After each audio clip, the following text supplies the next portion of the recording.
The cold tile against my cheek isn't the most comfortable pillow, but it's where I landed.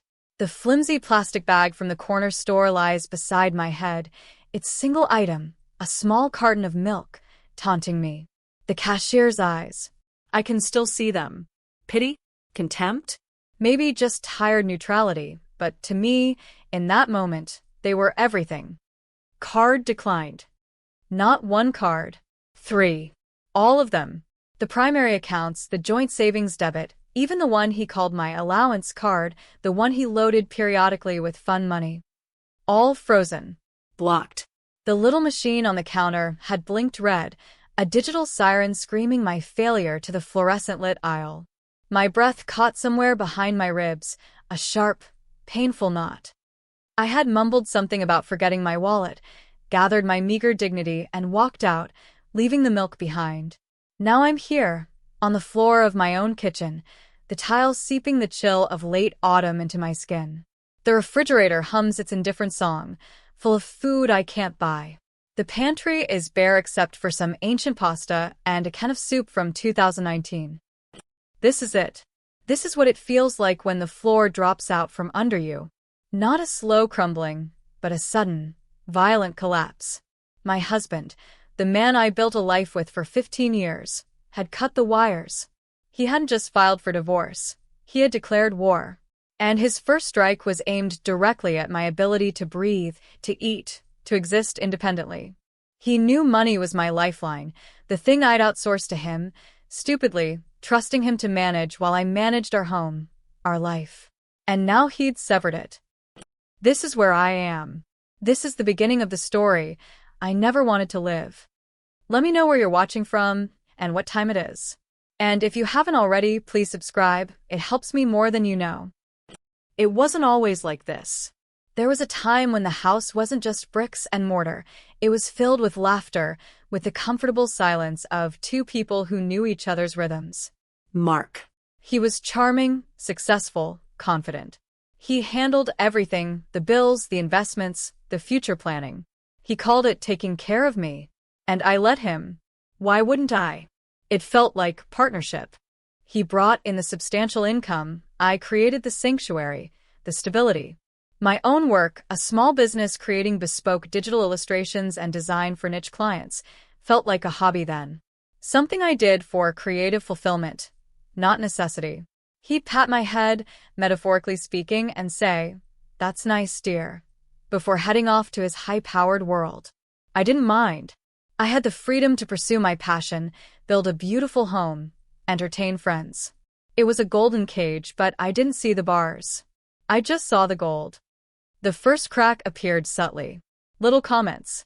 Dismissing my ideas for the business. Questioning my spending on supplies, even though it came from the allowance he controlled. A tightening of the purse strings I initially rationalized as responsible budgeting. Then, the distance grew.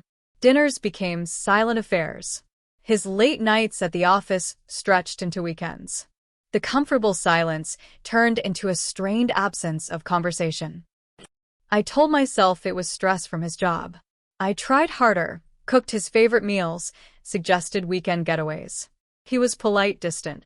The man I knew seemed to be receding behind a wall I couldn't penetrate. Then the papers came, delivered by a stranger on a Tuesday afternoon. A thick envelope, sterile and official. My name on the front, followed by his. The word dissolution stared up at me like an accusation. It wasn't a conversation, a difficult talk, a shared decision. It was a legal document served cold. My hands shook as I signed for it. The stranger left, and I stood in the entryway, the heavy paper in my hands. The house was silent, the afternoon sun streaming through the windows, illuminating dust motes dancing in the air. Everything looked the same. The familiar art on the walls, the worn spot on the rug by the fireplace, but nothing felt the same. It felt like a stage set that was about to be dismantled. That was the inciting incident. The moment the ground began to tremble beneath my feet. I called Mark. His voice on the phone was cool, detached. "I think this is for the best," he said. "My lawyer will be in touch," that was it. 15 years, reduced to a lawyer's phone number. The initial shock gave way to a cold panic. My lawyer, a kind but pragmatic woman named Sarah, explained the process. Asset division, spousal support, the whole painful disentanglement. Mark's first offer was insulting. A pittance, designed to keep the house and most of the assets, leaving me with just enough to scrape by, maybe. He underestimated me from the start. He saw my business as a hobby, not a viable source of income, and he structured his offer accordingly. My early struggles were immediate and brutal. The blocked cards were just the beginning. He contested temporary support, dragging out the process. He started transferring significant sums out of joint accounts he knew I'd need access to for immediate expenses. Sarah filed emergency motions, but the legal system grinds slowly. Meanwhile, the bills didn't stop. The mortgage, the utilities, the grocery store, they didn't care about pending divorce proceedings. I tried to talk to Mark, to appeal to the person I thought I knew. It was useless. His lawyer was a bulldog, aggressive and relentless. Every interaction felt like a negotiation for my basic human needs. I felt humiliated, dependent, and terrified. My small design business, the one Mark had dismissed, became my only hope.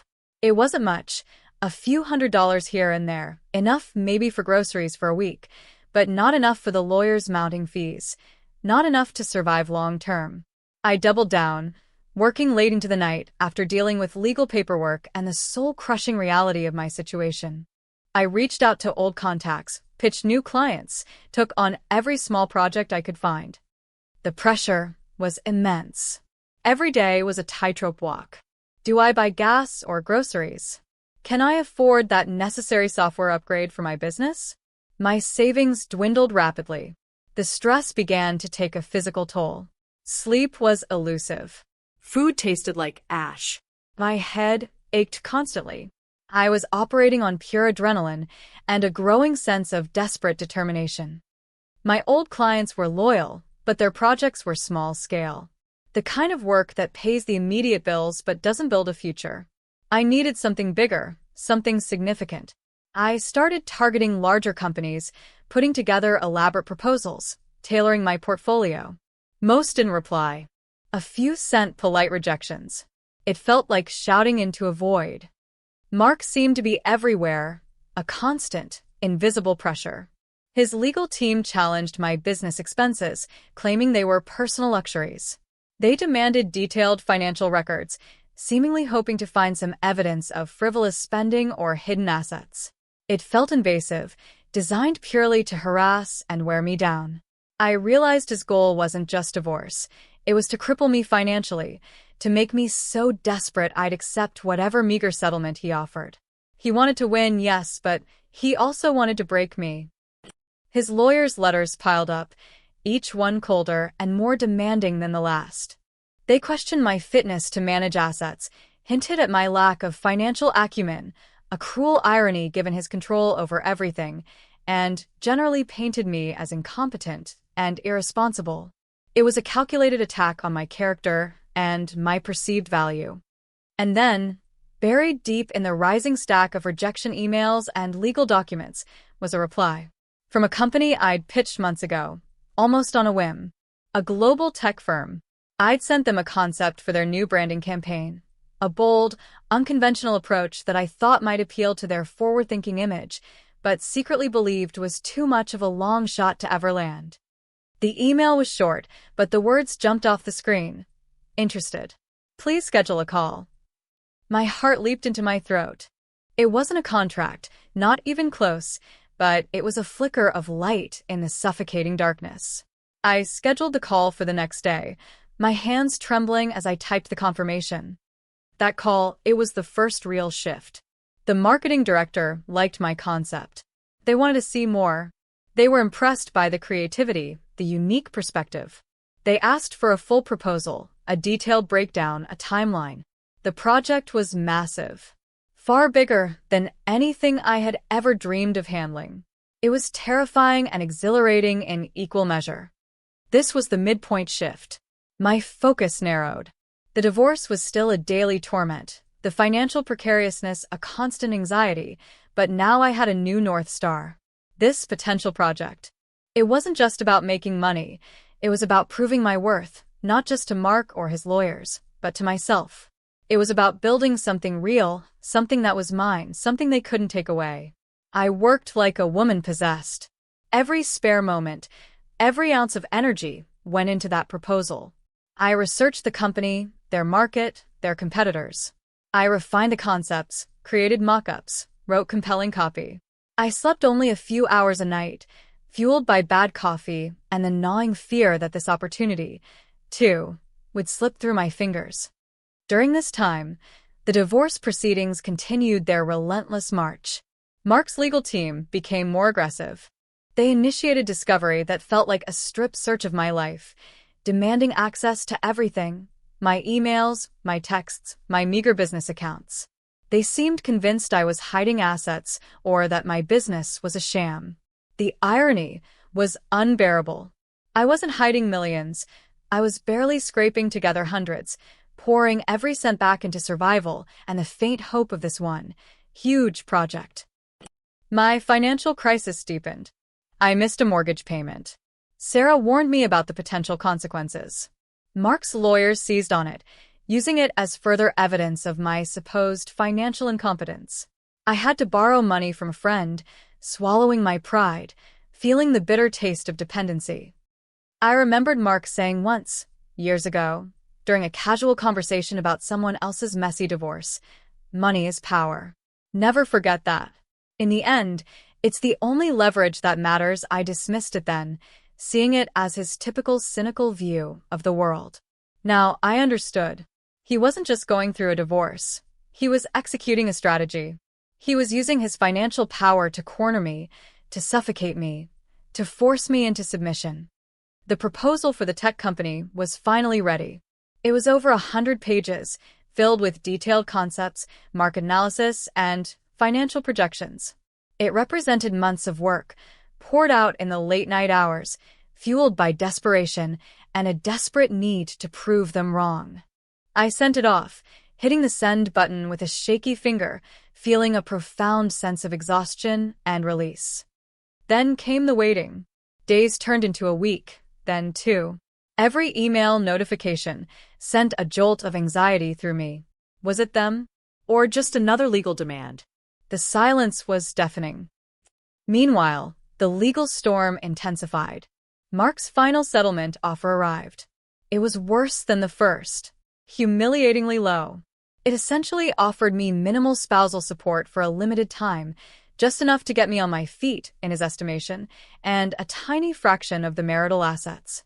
The house, his vehicles, the investments, all would remain primarily his. It was predicated on the idea that I had no significant earning potential and would be dependent on him, at least initially. It wasn't just a financial proposal, it was a statement of his power, his control. My lawyer was pragmatic. "It's a bad offer," Sarah said, her voice flat. "But if you can't sustain yourself, if you can't cover the legal fees much longer, we may need to consider negotiating from a weaker position." The words hit me like a physical blow. A weaker position. That's exactly what he wanted. He had starved me out, cornered me. It felt like the walls were closing in, the air getting thin. I looked at the offer, at the numbers that represented my future, my independence. It wasn't just unfair. It felt like an extinction-level event for my autonomy. All his power, all his resources, leveraged against me, who had nothing but a dwindling bank account and a secret, fragile hope. That night, I sat alone in the dark house, the silence amplifying the frantic beating of my own heart. I thought about the years I'd spent building a life, contributing in ways that weren't measured in dollars on a balance sheet. I thought about his dismissal, his control, the way he had slowly, subtly eroded my confidence and my independence. And I thought about the proposal I'd sent, the potential, the sheer scale of it. A cold resolve settled over me. I wouldn't be broken. I wouldn't be bought off with crumbs from his table. He had underestimated me.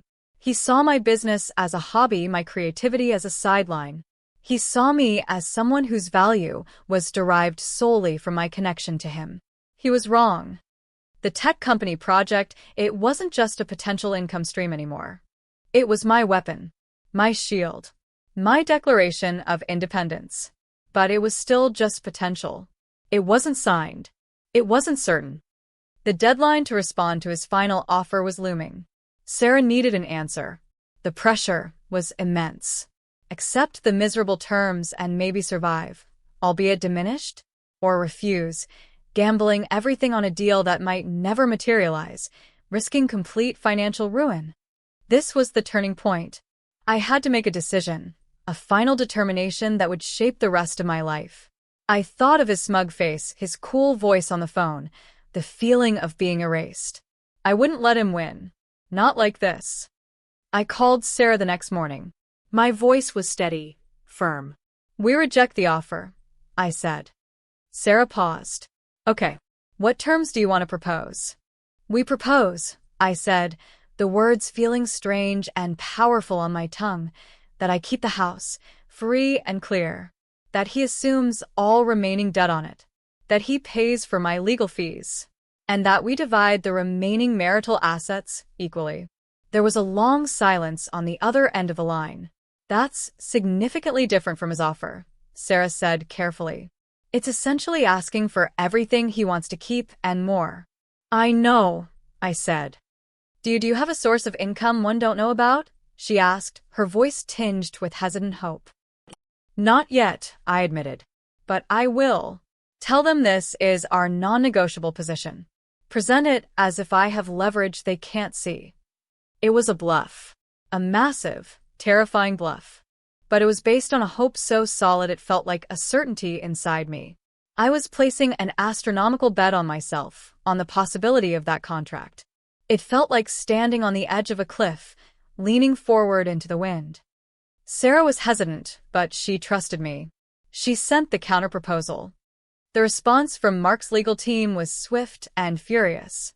They rejected my proposal outright, calling it ridiculous, unreasonable, and a waste of time. They accused me of negotiating in bad faith. They doubled down on their original, lowball offer and threatened to seek immediate court intervention for a ruling based on Mark's terms. They were confident they would win. They had the money, the legal muscle, and they were convinced I had nothing. They set a date for a mandatory settlement conference. One last chance to negotiate before heading to trial, where they fully expected to prevail and have his terms imposed. The date was 3 weeks away. 3 weeks. 3 weeks felt like an eternity. 3 weeks for the tech company to make a decision. 3 weeks for my bluff to be called, for my fragile hope to shatter. The deepening crisis was here. The final showdown was scheduled. I was out of money, out of time, and my only hope was a secret deal that hadn't closed yet. I threw myself back into work, but now with a frantic edge. I followed up with the tech company, carefully, trying not to seem desperate, but emphasizing my availability and enthusiasm. The project manager I was in contact with was pleasant, but non-committal. It's in review, she'd say. Upper management is considering the budget. Budget. That word hung over me. $25 million. It felt like monopoly money, unreal, impossible. Could they really commit that kind of resource to a relatively unknown designer? Doubt gnawed at me. Legal pressure mounted. Mark's lawyers sent subpoenas for my business records, demanding to see proof of any income that would justify my counterproposal. I provided them, carefully omitting any details about pending deals or potential contracts. I showed them the small trickle of income, the paltry sum that confirmed their belief I was insignificant. Let them think that. Let them remain smug and overconfident. It was part of my gamble. The less they knew, the more blindsided they would be. The settlement conference date loomed. 1 week out. Still no word from the tech company. Panic began to set in, cold and sharp. What if it didn't happen? What if I'd gambled everything and lost? I pictured myself in court, exposed, having to admit my bluff, watching Mark's face as he savored his victory. The thought was unbearable. I called the project manager at the tech company again. My voice shook slightly as I asked for an update. She sounded tired. Look, she said, her voice softer than usual, I can't promise anything, but there's a final executive review happening tomorrow. We're pushing for it. We all love your concept. But it's a big number and there are always other priorities. Tomorrow. The final executive review. My fate, it seemed, would be decided the day before the settlement conference. The universe, in its infinite cruelty or perhaps its dramatic flair, had aligned the timelines perfectly. The next day was a blur of nervous energy. I paced the floor, checked my email every 5 minutes, jumped at every notification. The divorce lawyers were quiet, waiting for the conference. The silence felt like the held breath before a storm. Hours passed. The morning turned into afternoon. Still nothing. My hope, which had burned so brightly, began to flicker. Was this it? Was I about to lose everything? Just as the sun began to set, casting long shadows across my living room, my phone chimed with a notification. An email from the project manager. My heart hammered against my ribs. I stared at the subject line, afraid to open it. Update on branding project proposal, this was it. Good or bad? I took a deep, shaky breath and tapped the screen. The email was longer this time. I scanned it, my eyes blurring slightly, trying to find the key words. Executive review. Budget approved. Excited to move forward. Contract drafted. Terms enclosed. Terms enclosed. I scrolled down. A PDF attachment. Labeled. Service agreement, project, redacted name, final. I clicked on the attachment. My computer screen filled with legal jargon, clauses, appendices. And on the second page, under compensation, a number. $25 million. $25 million. It wasn't a typo. It wasn't a dream.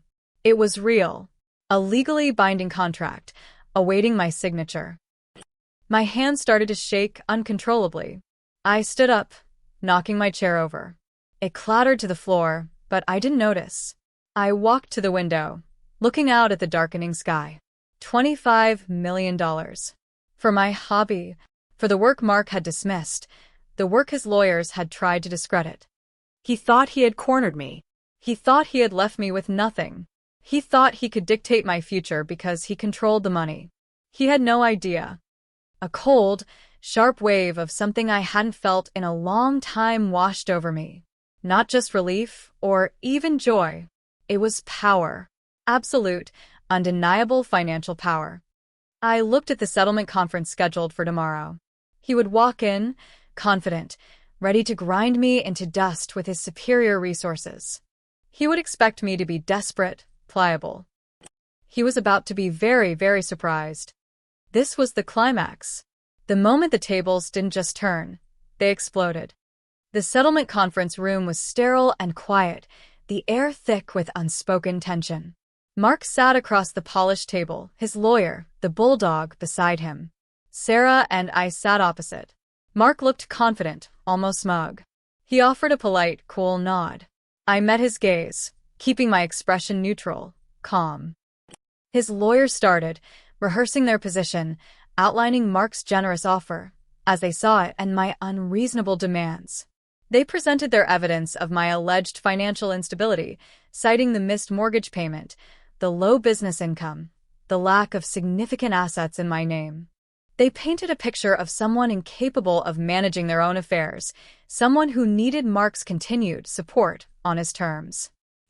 Mark occasionally interjected, reinforcing points, his voice smooth and self-assured. He talked about protecting his future, ensuring his financial security after the divorce. It was clear he believed he held all the cards. He believed I was cornered, defeated. When it was our turn, Sarah began to speak, outlining our position, reiterating our proposed terms, the house, the legal fees, the equal split of assets. Mark's lawyer leaned forward, a condescending smile playing on his lips. And on what basis? He interrupted, his voice dripping with sarcasm. Do you believe your client is entitled to such terms? Where is the financial justification for these exorbitant demands? As our evidence shows, her business income is negligible, and she has demonstrated an inability to manage even basic expenses. He paused, letting his words hang in the air, waiting for me to crumble, for Sarah to backtrack. Mark watched me, that same smug confidence in his eyes. I spoke then, my voice clear and steady. I hadn't planned exactly what I would say, but the words came, guided by months of suppressed frustration, fear, and now, overwhelming power. "You're right," I said, looking directly at Mark's lawyer. My income was negligible. It was enough to keep my business afloat, a business Mr. Mark's last name consistently dismissed as a hobby. I shifted my gaze to Mark. "You always said I didn't understand money, Mark. That you handled it all. That I didn't need to worry my pretty little head about finances." He frowned slightly, his smugness wavering just a fraction. "But I did understand money," I continued, my voice gaining strength. "I understood that value isn't always measured in today's income. It's in potential. It's in building something real, something valuable, even when someone else tells you it's worthless." I reached into my briefcase, the one I used to carry samples of my work, not legal documents. I pulled out a single sheet of paper. Not the full contract, that was too much, but a summary page, the one with the key terms and, most importantly, the compensation figure highlighted. "You asked for justification," I said, sliding the paper across the table towards Mark's lawyer. "Here it is." Mark's lawyer picked it up, a look of mild curiosity on his face, expecting perhaps a small freelance invoice or a bank statement showing a few $1,000s. He glanced at the page, his eyes scanning the text. As his gaze landed on the highlighted number, his eyes widened. The condescending smile vanished, replaced by a look of utter shock. His face paled. He sputtered a small, choked sound. He looked up at me, then at Mark, then back at the paper. He cleared his throat. What is this?" he stammered. Mark was looking at his lawyer, confused by the sudden shift in his demeanor. "What is it, David?" he asked, his voice sharp with impatience. The lawyer pushed the paper across the table towards Mark. "It appears," he said, his voice strained, "to be a service agreement." Mark picked up the paper, his brow furrowed. He started reading. I watched his face. The initial confusion. The dawning realization. The moment his eyes hit the number. His face went from confident to stunned, then to disbelief, and finally, to a look of complete, gut-wrenching horror. The color drained from his face, leaving him pasty and vulnerable. His hand trembled, the paper rustling slightly. He looked up at me, his eyes wide, searching my face, as if seeing me for the first time. The smugness was completely gone, replaced by a look of utter devastation. He opened his mouth, but no sound came out. "As you can see," I said, my voice calm, measured, observing his unraveling with a cool detachment that surprised even myself, "my business income is no longer negligible. In fact, with this signed agreement, I believe I have more than sufficient financial justification for my proposed settlement terms. And frankly, considerably more leverage than you appear to have." Sarah was staring at the paper, then at me, her mouth slightly agape. She hadn't known the specifics, only that I had a potentially large deal. She hadn't known it was this large. The room was silent for a long moment, the air thick with the weight of the revelation. Mark stared at the paper, then at me, back and forth, as if trying to reconcile the woman he thought he knew, the dependent wife, the hobbyist designer, with the person sitting across from him, holding a $25 million contract. His lawyer finally found his voice. This can't be real," he stammered, reaching for his phone, presumably to verify the company name or call a contact. "It's real," I said softly. "Signed this morning. Fully executed." I had deliberately waited until the last possible moment, ensuring the ink was dry before I walked into that room. Mark's carefully constructed strategy, built on the foundation of my perceived financial weakness, had just been obliterated. He hadn't just underestimated my business. He had failed to see me. He had seen me through the lens of his own control and dismissiveness, never imagining I possessed the resilience, the determination, or the sheer capacity to build something this significant, in secret, while he was busy trying to tear me down. The twist wasn't just the contract. It was that I had let him believe he was winning. I had allowed him to overplay his hand, to push me into a corner he thought I couldn't escape, all while knowing I held the key to unlock not just the door, but the entire fortress. His confidence had been his undoing. He was blindsided, not just by the money, but by the fact that I, his dependent wife, had outmaneuvered him completely. The settlement conference continued, but the dynamic had shifted irrevocably. Mark was no longer in control. He was reeling. His lawyer was scrambling, his earlier arrogance replaced by frantic damage control. My terms, which minutes before had been dismissed as ridiculous, were suddenly the starting point for negotiation. The aftermath wasn't a sudden embrace of wealth and happiness. It was quieter, more complex. The divorce was finalized eventually, largely on my terms. The house was mine. Legal fees covered. A fair division of the other assets.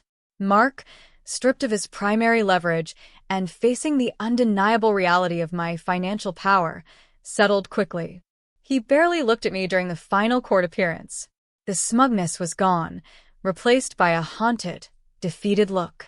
I felt no triumph looking at him, only a deep, weary emptiness. The man I had loved was gone, replaced by this stranger who had tried to destroy me. The $25 million contract was real. It fundamentally changed everything.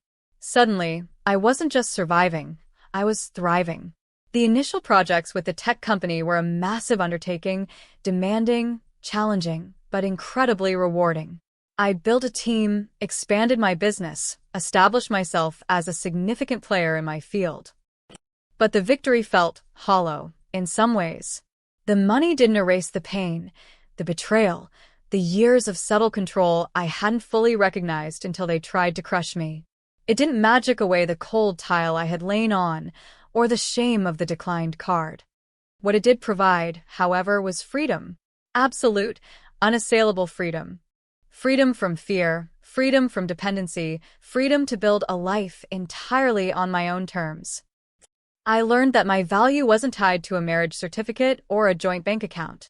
It was in my skills, my resilience, my ability to create and to persevere, even when faced with overwhelming odds. Mark had tried to take everything, but he couldn't take that. The house feels different now. It's no longer a reminder of a life that was, but a foundation for a life that is. I've renovated, made it truly mine. The cold spot on the kitchen floor is gone, covered by a warm rug. The scars remain, of course. The memory of the blocked card still brings a faint flush of heat to my cheeks sometimes. The sound of a lawyer's name sends a brief shiver down my spine. But they are scars of survival, not wounds of defeat. I think about the $25 million sitting in my business account, waiting to be earned and invested and used. It's more money than I ever imagined having, especially for my hobby. It represents validation, vindication, and a future I built with my own hands and my own secret strength. Mark underestimated me because he saw me as an extension of himself, defined by my relationship to him. He never saw the quiet determination, the hidden ambition, the capacity for strategic thinking he himself valued so highly in his own world. He taught me a brutal lesson about money and power, but in the end, I used that lesson and his own tools against him. The sweet taste of victory is complex. It's mixed with the bitterness of what it took to get here. But underneath it all, there is a profound sense of peace. I am whole. I am independent. I am free. And that, more than any dollar amount, is truly priceless. If this story hit close to home, I'd love to hear your version. Drop a comment with where you're listening from and what time it is. Thanks for being here. Subscribing helps bring more of these to life.